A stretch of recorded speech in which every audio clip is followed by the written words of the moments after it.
Assalamualaikum warahmatullahi wabarakatuh. Kami dari kelas 12 IPS 1 SMA Negeri 1 Balesan. Di sini kami ingin menjelaskan mengenai metabolisme dan cara kerja enzim. Sebelumnya kami akan memperkenalkan diri kami. Perkenalkan, nama saya Junaidi. Saya Haryanto. Saya Oktaviani Mersinta. Saya Muhammad Ipan. Ya, metabolisme adalah semua reaksi kimia yang terjadi dalam tubuh makhluk hidup. Jadi, di dalam tubuh makhluk hidup termasuk kita manusia, yaitu ada banyak sekali reaksi-reaksi kimia yang terjadi di dalam sel. Nah, berkaitan dengan itu, metabolisme dibagi menjadi dua, yaitu anabolisme atau pembentukan dan katabolisme atau pemecahan yang akan Nah, bedanya kalau katabolisme itu adalah reaksi pemecahan yang tadinya zat-zatnya kompleks dipecah-pecah menjadi zat yang lebih sederhana lagi. Contohnya adalah reaksi aerob. Contohnya adalah respirasi aerob. Respirasi ini yaitu pernapasan yang kita ambil kalau kita bernapas, yaitu dinamakan oksigen. Oksigen ini buat apa sih? Oksigen ini adalah bahan yang kita butuhkan, memerlukan glukosa, memecahkan glukosa. Glukosanya didapat dari mana? Glukosa didapat dari sistem pencernaan yang sudah mencerna karbohidrat yang menjadi glukosa. Kemudian, selain pemecahan, di dalam tubuh kita juga terdapat reaksi pembentukan. Nah, reaksi pembentukan bisa dilakukan oleh tumbuhan atau bakteri-bakteri. Misalnya, fotosintesis atau asimilasi. Fotosintesis ini atau asimilasi itu berarti pembentukan zat-zatnya yang tadi sederhana dibentuk menjadi lebih kompleks. Contohnya pada tumbuhan. Untuk membutuhkan pembentukan makanan diperlukan berbagai cahaya matahari. Perlu kita ketahui bahwa semua reaksi kimia dalam tubuh makhluk hidup membutuhkan enzim yang sebagaimana akan dijelaskan oleh rekan saya berikut ini.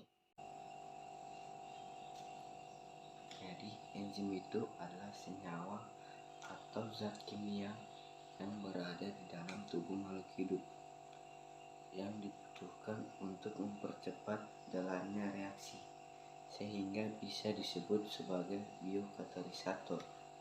Nah, enzim memiliki beberapa karakteristik.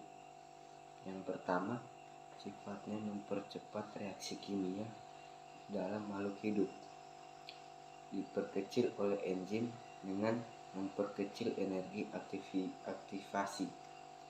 Enzim tersusun atas protein atau apoenzim dan gugus protein. Kedua penyusun itu harus diaktifkan oleh gugus prostetik. Gugus prostetik itu bisa koenzim atau kofaktor. Jadi enzim yang sudah aktif atau enzim yang utuh adalah holoenzim. Holoenzim terbagi menjadi dua, yaitu apoenzim dan gugus protestik. Yang ketiga, sifat enzim reaksinya bolak-balik atau reversibel. Yang keempat, bekerja spesifik terhadap substratnya karena memiliki sisi pengikat yang spesifik.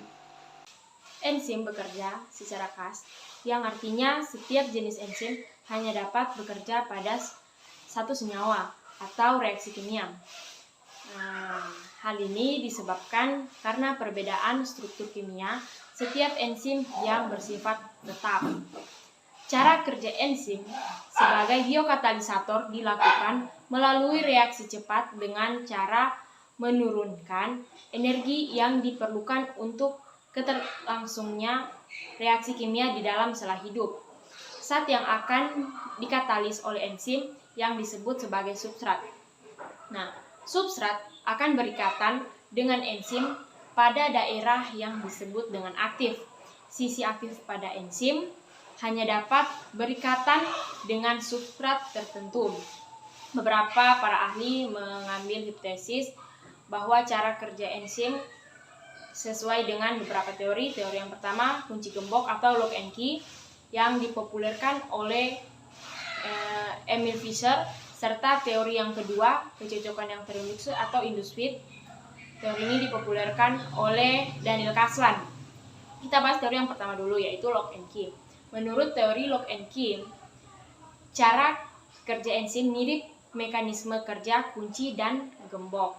Enzim diibaratkan sebagai kunci yang memiliki versi aktif, namun substratnya diibaratkan sebagai gembok. Nah, substrat memiliki segi aktif berasal dari enzim.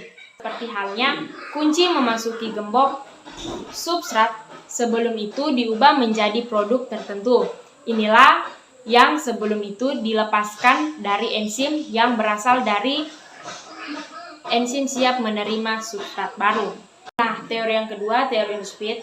Berdasarkan teori induced atau kecocokan yang terinduksi, enzim diibaratkan mampu melakukan penyesuaian wujud untuk berikatan dengan suatu substrat.